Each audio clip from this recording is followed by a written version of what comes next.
विशेष महिला मंडळ, तुम्ही पौर्णिमेला पूजा करायला जातात झाडाची, कोणत्या?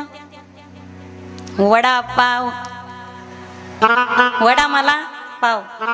त्या वडाला दोरा गुंडाळला जातो, त्याला 7 फेऱ्या मारल्या जातात, म्हणजे 7 जन्मामध्ये हाच मला पती म्हणून भेटावा. एकदा काय झालं, एका बाईने वडाला फेऱ्या मारल्या 7 आणि पती पाहतच होता. बिचारीने त्याला बळत नेलं होतं फोटो सेशन करण्यासाठी. का ना अशा काही ना अशा डेंजर पत्न्या भेटल्यात ना, त्या बिचारीच्या स्टेटसला दररोज एक तरी फोटो पडलाच पाहिजे, म्हणजे पडलाच पाहिजे, त्याच्याशिवाय तिला भाकरच जात नाही. पा अनेक नमुने पाहिले, मी कोणालाच उद्देशून बोलत नाही, म्हणजे इथे मला कोणाची ओळख पण नाही. त्या बिचारीनं नवरा असा बळजबरी नेला, म्हणे आज माझे फोटो काढायचे, व्हिडिओ काढायचा. त्याने व्हिडिओ काढला, 7 फेरी मारले तिने. तुम्ही ऐकताय ना? ऐका. ती म्हणे का हो, मी तुमच्यासाठी उपवास ठेवला, मी तुमच्यासाठी 7 फेरे मारले, कारण मला वाटतंय मला 7 जन्मामध्ये तुम्हीच पती म्हणून मिळावेत. तुम्हाला नाही का वाटत मी सुद्धा 7 जन्मामध्ये तुम्हाला पत्नी म्हणून मिळावी? तो म्हणे वाटतंय ना. मग ती म्हणे मग तुम्ही नाही का फेरे मारणार? तो म्हणे मारतो ना, पण सगळे जाऊ दे ना. म्हटले मला हसते गावातले, म्हणे सगळे गेले की फेरे मारतो. त्याने वडाला फेरे मारले आणि वडाला नमस्कार करून प्रार्थना केली. ते म्हणे वडा, जर फेरे मारल्यानंतर 7 जन्मामध्ये पती पत्नी एकमेकांना तेच भेटत असतील तर भेटू दे, पण मी तुला फेरे मारलेत, हा जन्म माझा शेवटचा जन्म असू दे ह्या बाईसोबत. कळालं त्याला धन्यवाद, नाही कळालं त्याला डबल धन्यवाद. एकदा काय झालं, पुण्यामध्ये एक माणूस चहा पिऊ लागला त्याच्या घरामध्ये. बायकोने चहा दिला, तो चहा पिऊ लागला. तुमच्या तोंडाला पाणी येऊ देऊ नका. चहा पिऊ लागला आणि चहा संपला. काय झालं, त्याला पैशाची काहीतरी आठवण आली, खिशातून त्याने पैसे काढले. तेवढ्यात काय झालं, सरपंच त्याच्या हातातला कपच निसटला. पण कप निसटणार आणि खालून फुटणार आणि बायको आपल्याला ओरडणार. त्याने जीवाची बाजी लावली, आडवा पडून कपाची कॅच घेतली. किती आटीतटीचा प्रवास करावा लागला असेल त्याला. कप सटकला. रघुदादा, तुम्हाला नाही आता अनुभव याचा, काय करा. काय आहे ना, महिला मंडळीकडे पुरावा असतो. आमच्याकडे भांगात सिंदूर, कपाळाला कुंकू, हातात बांगड्या, पायात जोडवे, गळ्यात मंगळसूत्र, आमचं लग्न झाले म्हणून.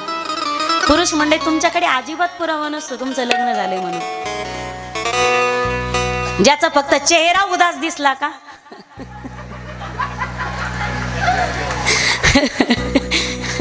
मतिमंद झाल्यासारखा,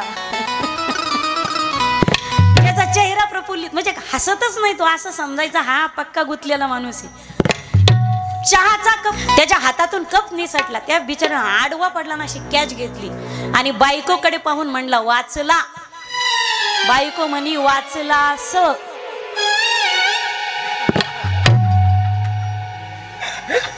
तो म्हणे वाचला. बायको म्हणी वाचला स. कधी कधी मला असं वाटतं, मंदिरातली पूजा करत असताना घरच्या महादेवाची पण पूजा झाली पाहिजे. बरोबर आहे ना? कधी मानस तुम्ही त्याला बळच वाढायचं, खुर्ची उभास व्हायचं. ते म्हणणारे नकच, मला पूजाच करू नको मागे, कारण त्याला माहिती आपण पूजा करायच्या. झोपले का काय, आपण पूजा करायच्या हे तुम्ही म्हणा बरं का, पण बळच बसवायचं. मग खाली ताट घ्यायचं, ताटात पाय ठेवायचे. ऐका बरं का, आधी असं तांब्याने पाणी ओतायचं, चोळायचं, नंतर असं दही ओतायचं, चोळायचं, थोडासा मध लावायचं. ते म्हणा नग नग ग नगच नगच, पण बळच वाढायचं. पूजा झाली. तुम्ही 8 वाजता पायावर जर अभिषेक केला नवऱ्याच्या, किती खट्याळा असू द्या नवऱ्या, 8 वाजता सकाळी पूजा केली, दुपारी 12 वाजता त्या नवऱ्याचा फोनच आला पाहिजे. हॅलो, उपवास सोडायला बसलीस का? उपवास सोडू नकोस, येताना बासुंदी घेऊन येतो, सोबतच जेऊयात आपण. 8 वाजता पूजा झाली, 12 वाजता नवऱ्यात नाही फरक पडला ना, घरी गेल्याच्या नंतर प्रयोग करून पहा गड्या. एकदा प्रेमाने बोला, जय जय सियाराम.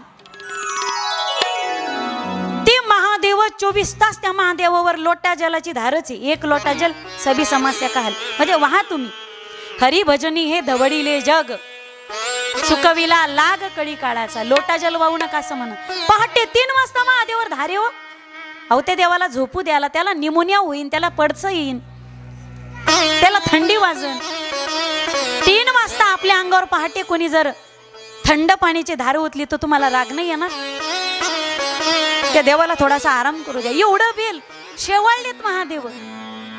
विनंती असेल माझी, पूजा करू नका असं म्हणणार नाही, पण त्या पूजेच्या पाठीमागची, कोणत्याही गोष्टीच्या पाठीमागचा अट्टहास काय, त्याची पार्श्वभूमी काय, त्याचा अर्थ काय, त्या पाठीमागचं लॉजिक काय, ही गोष्ट तुम्ही शोधत चला.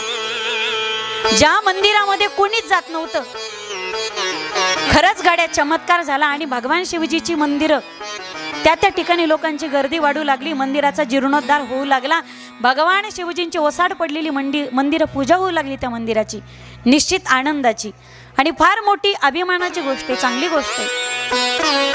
फक्त एक विनंती असेल, तुम्ही त्या महादेवाच्या पूजेसाठी जात असाल आणि घरचा महादेव जर हाताने आंघोळीचं पाणी घेऊन आंघोळ करीत असेल, चहा स्वतःच्या हातानेच करून पित असेल, त्याचं मन अंतःकरण जर तळतळत असेल, तर मंदिरातला महादेव आपल्याला कधीच प्रसन्न होणार.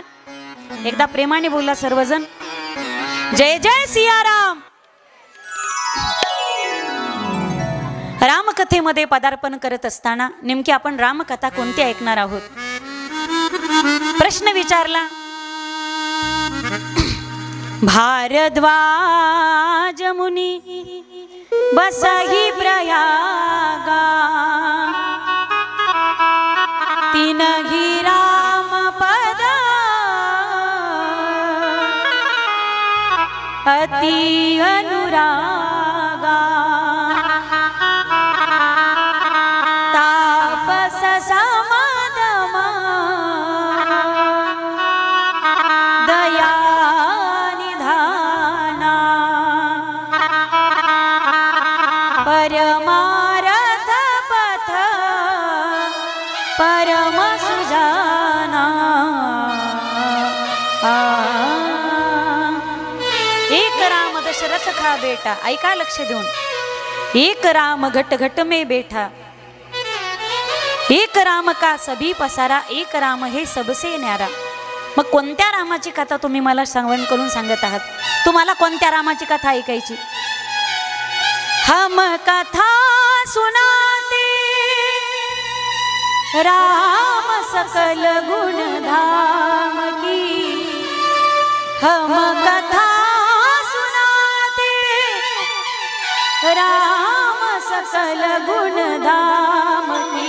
हे रामायण पुण्य कथा श्री राम, हे रामायण पुण्य कथा श्री राम, हे रामायण पुण्य कथा श्री राम की, हे रामायण पुण्य कथा श्री राम की. पुढेही बहुत करणे आहे. आम्ही वेळेत आलो, पण इथं प्रारंभ करायला थोडासा उशीर झाला आणि स्टेजपासून सगळी आवरावरा आम्हालाच करावं लागली. ते असं झालं जसं काय त्या नवरीकडच्या पक्षावाले नवरदेवाल्या पक्षाने नवरी सगट लग्न सगट हळदी सगट गुत्त घेतल्यावर हरकत नाही. उद्यापासून सगळं व्यवस्थित करत जा. मी यायच्या आधी, वक्त्याच्या आधी श्रोते नेणं गरजेचे.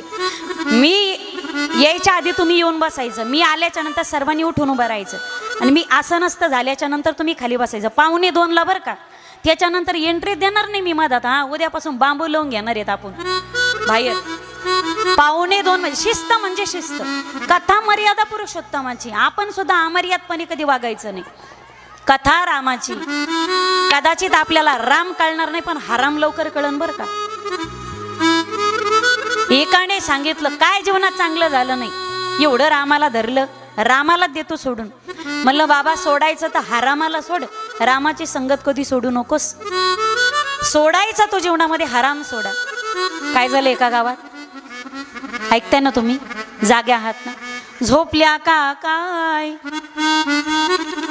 एका गावात 6 महिने रामायण चालू होतं. लक्ष देऊन ऐकायचं बरं का, नुसतं ऐकायला महत्व नाही, घरी गेल्यानंतर मनन आणि चिंतन झालं पाहिजे कथेचं. आज काय झालं, आज काय झालं, आज काय झालं, हे घरी गेलं तुम्हाला आठवलं पाहिजे. घरी गेल्यानंतर सून किती तेल उडीती, किती साखर उडीती, काडी लागली तिकडे संसाराला, तिचा संसारी ती बघून घे अजिबात. आणि सुनांनो, सासू कशी झापेवणी तुमच्याकडे पाहती, मांजरीवणी येऊन पाहती, घासलेट टाका तिला, पेटून दे तिकडं, म्हणजे तिला पेटू नका. तुमच्या अंतःकरणात सासूविषयीची जी वृत्ती बसलेली ना द्वेषाची, त्या वृत्तीला पेटून द्या. बस आपण आपल्या मस्तीत जगायचंय, पण शिस्तीत जगायचंय. 7 दिवस हे लक्षात घ्यायचंय बरं का.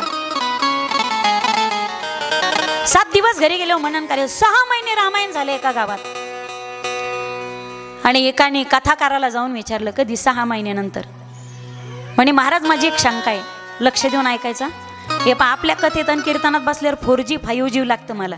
मी 2G ला 3G ला नेटवर्कच देत नाही. त्यांच्या दृष्टांत सिद्धांतात डाउनलोडच होत नाही शेवटपर्यंत. गोल बिंगत राहते नुसते आणि मधीच बंद पडत आहे, त्याला नेट पुरतच नाही. त्याच्यामुळे असं अपडेट बसायचं. आणि सगळे वयाने वृद्ध असतील, तुमच्याकडे मोबाईल नाहीत, पण तुम्ही जिज्ञासू आणि अत्यंत बहुश्रुत मंडळी आहात. 6 महिने रामायण ऐकलं आणि तो रामायण करायला म्हणे महाराज शंका आहे आपली. 6 महिने कथा ऐकली पण मला कळालंच नाही राम देव होता का राक्षस होता. त्या कथाकारानं त्या दिव्य मूर्ती समोर, त्या माणसासमोर हानू हानू घेतलं, तोंड जोडू जोडू घेतलं. तो म्हणे राम देवही नव्हता राक्षस नव्हता, मीच राक्षस आहे, तुला रामायण पटवून देण्यात कमी पडलो मी. त्याच्यामुळे आपण असं कर, असं ऐकायचं नाही आपण.